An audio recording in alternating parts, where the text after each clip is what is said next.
everybody. Thank you. Thank you. Thank you, everybody. All right, everybody go ahead and have a seat. How's everybody doing today? How about Tim Spicer?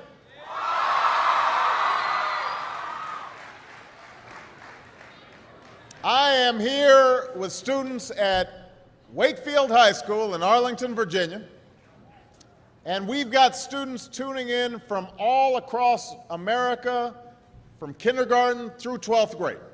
And I am just so glad that all could join us today, and I want to thank Wakefield for being such an outstanding host. Give yourselves a big round of applause.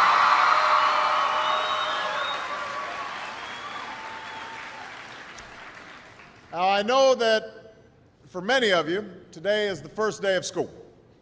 And for those of you in kindergarten or starting middle or high school, it's your first day in a new school, so it's understandable if you're a little nervous.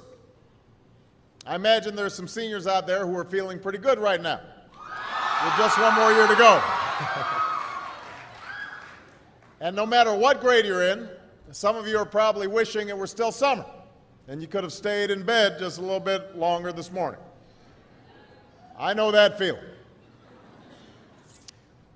When I was young, my family lived overseas. I lived in Indonesia for a few years. And my mother, she didn't have the money to send me where all the American kids went to school. But she thought it was important for me to keep up with an American education. So she decided to teach me extra lessons herself, Monday through Friday. But because she had to go to work, the only time she could do it was at 4:30 in the morning. Now, as you might imagine, I wasn't too happy about getting up that early. And a lot of times I'd fall asleep right there at the kitchen table. But whenever I'd complain, my mother would just give me one of those looks and she'd say, "This is no picnic for me either, Buster." So I know that some of you are still adjusting to being back at school, but I'm here today because I have something important to discuss with you. I'm here because I want to talk with you about your education and what's expected of all of you in this new school year. Now, I've given a lot of speeches about education, and I've talked about responsibility a lot. I've talked about teachers' responsibility for inspiring students and pushing you to learn. I've talked about your parents' responsibility for making sure you stay on track and you get your homework done and don't spend every waking hour in front of the TV or with the Xbox. I've talked a lot about your government's responsibility for setting high standards and supporting teachers and principals and turning around schools that aren't working, where students aren't getting the opportunities that they deserve. But at the end of the day, we can have the most dedicated teachers, the most supportive parents, the best schools in the world, and none of it will make a difference. None of it will matter unless all of you fulfill your responsibilities. Unless you show up to those schools, unless you pay attention to those teachers, unless you listen to your parents and grandparents and other adults and put in the hard work it takes to succeed. And that's what I want to focus on today, the responsibility each of you has for your education. I want to start with the responsibility you have to yourself. Every single one of you has something that you're good at. Every single one of you has something to offer. And you have a responsibility to yourself to discover what that is. That's the opportunity an education can provide. Maybe you could be a great writer, maybe even good enough to write a book or articles in a newspaper, but you might not know it until you write that English paper, that English class paper that's assigned to you. Maybe you could be an innovator or an inventor, maybe even good enough to come up with the next iPhone or the new medicine or vaccine, but you might not know it until you do your project for your science class. Maybe you could be a mayor or a senator or a Supreme Court justice, but you might not know that until you join student government or the debate team. And no matter what you want to do with your life, I guarantee that you'll need an education to do it. You want to be a doctor or a teacher or a police officer? You want to be a nurse or an architect, a lawyer or a member of our military? You're going to need a good education for every single one of those careers. You cannot drop out of school and just drop into a good job. You've got to train for it and work for it and learn for it. And this isn't just important for your own life and your own future.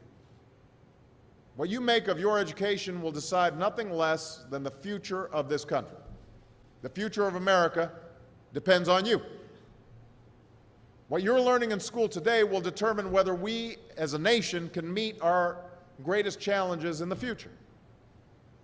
You'll need the knowledge and problem-solving skills you learn in science and math to cure diseases like cancer and AIDS, and to develop new energy technologies and protect our environment. You'll need the insights and critical thinking skills you gain in history and social studies to fight poverty and homelessness, crime and discrimination, and make our nation more fair and more free. You'll need the creativity and ingenuity you develop in all your classes to build new companies that will create new jobs and boost our economy. We need every single one of you to develop your talents and your skills and your intellect so you can help us old folks solve our most difficult problems. If you don't do that, if you quit on school, you're not just quitting on yourself, you're quitting on your country. Now, I know it's not always easy to do well in school. I know a lot of you have challenges in your lives right now that can make it hard to focus on your schoolwork. I get it. I know what it's like. My father left my family when I was 2 years old, and I was raised by a single mom who had to work and who struggled at times to pay the bills and wasn't always able to give us the things that other kids had. There were times when I missed having a father in my life. There were times when I was lonely and I felt like I didn't fit in. So I wasn't always as focused as I should have been on school, and I did some things that I'm not proud of, and I got in more trouble than I should have. And my life could have easily taken a turn for the worse. But I was lucky. I got a lot of second chances, and I had the opportunity to go to college and law school and follow my dreams. My wife, our First Lady, Michelle Obama, she has a similar story. Neither of her parents had gone to college, and they didn't have a lot of money. But they worked hard, and she worked hard so that she could go to the best schools in this country. But some of you might not have those advantages. Maybe you don't have adults in your life who give you the support that you need. Maybe someone in your family has lost their job and there's not enough money to go around. Maybe you live in a neighborhood where you don't feel safe or have friends who are pressuring you to do things you know aren't right. But at the end of the day, the circumstances of your life, what you look like, where you come from, how much money you have, what you've got going on at home, none of that is an excuse for neglecting your homework or having a bad attitude in school. That's no excuse for talking back to your teacher or cutting class or dropping out of school. There is no excuse for not trying. Where you are right now doesn't have to determine where you'll end up. No one's written your destiny for you, because here in America, you write your own destiny. You make your own future. That's what young people like you are doing every day all across America. Young people like Jasmine Perez from Roma, Texas. Jasmine didn't speak English when she first started school. Neither of her parents had gone to college. But she worked hard, earned good grades, and got a scholarship to Brown University, as now in graduate school studying public health, on her way to becoming Dr. Jasmine Perez.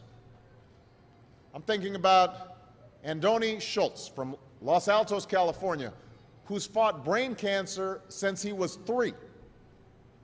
He's had to endure all sorts of treatments and surgeries, one of which affected his memory, so it took him much longer, hundreds of extra hours, to do his schoolwork. But he never fell behind. He's headed to college this fall. And then there's Chantel Steve from my hometown of Chicago, Illinois.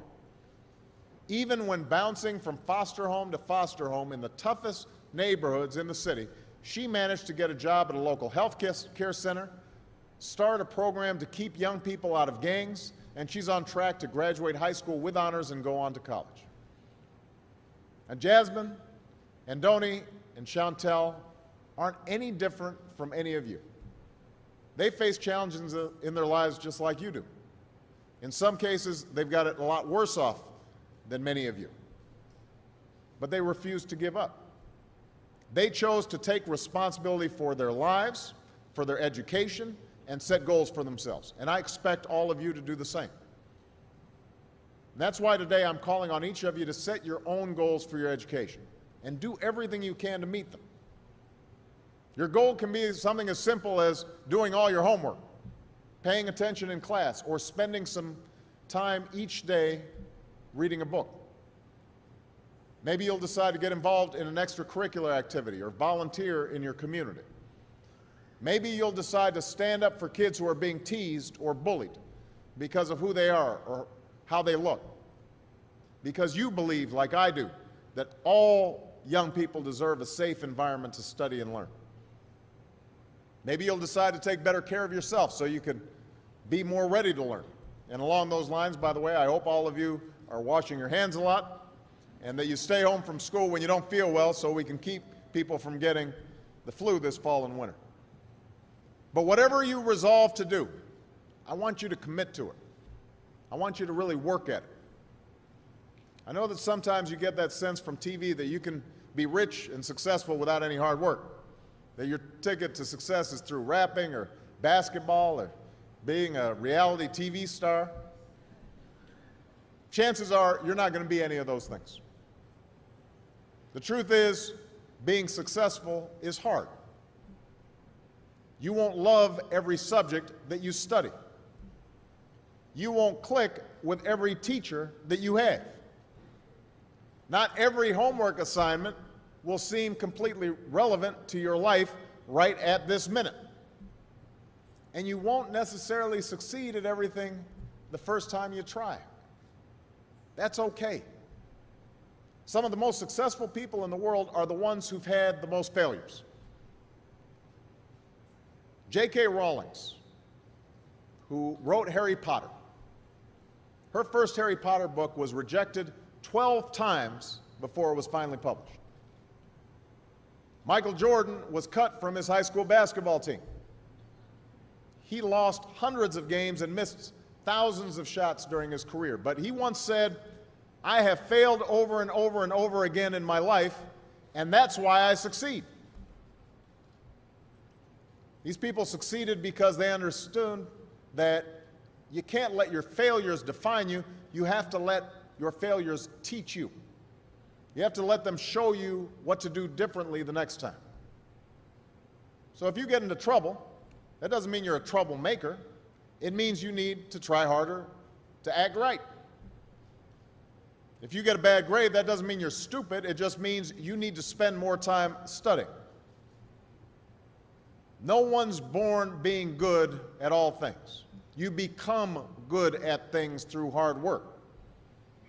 You're not a varsity athlete the first time you play a new sport. You don't hit every note the first time you sing a song. You've got to practice. The same principle applies to your schoolwork. You might have to do a math problem a few times before you get it right. You might have to read something a few times before you understand it. You definitely have to do a few drafts of a paper before it's good enough to hand in. Don't be afraid to ask questions. Don't be afraid to ask for help when you need it. I do that every day. Asking for help isn't a sign of weakness, it's a sign of strength, because it shows you have the courage to admit when you don't know something, and that then allows you to learn something new. So find an adult that you trust, a parent, a grandparent, or a teacher, a coach, or a counselor, and ask them to help you stay on track to meet your goals. And even when you're struggling, even when you're discouraged, and you feel like other people have given up on you, don't ever give up on yourself. Because when you give up on yourself, you give up on your country. The story of America isn't about people who quit when things got tough. It's about people who kept going, who tried harder, who loved their country too much to do anything less than their best. It's the story of students who sat where you sit 250 years ago and went on to wage a revolution, and they founded this nation. Young people. Students who sat where you sit 75 years ago, who overcame a depression and won a world war. who fought for civil rights and put a man on the moon. Students who sat where you sit 20 years ago, who founded Google and Twitter and Facebook and changed the way we communicate with each other. So today, I want to ask all of you, what's your contribution going to be? What problems are you going to solve? What discoveries will you make? What will a president who comes here in 20 or 50 or 100 years say about what all of you did for this country? You know, your families, your teachers, and I are doing everything we can to make sure you have the education you need to answer these questions. I'm working hard to fix up your classrooms and get you the books and the equipment and the computers you need to learn. But you've got to do your part too. So I expect all of you to get serious this year. I expect you to put your best effort into everything you do. I expect great things from each of you. So don't let us down. Don't let your family down or your country down. Most of all, don't let yourself down. Make us all proud. Thank you very much, everybody. God bless you. God bless America. Thank you.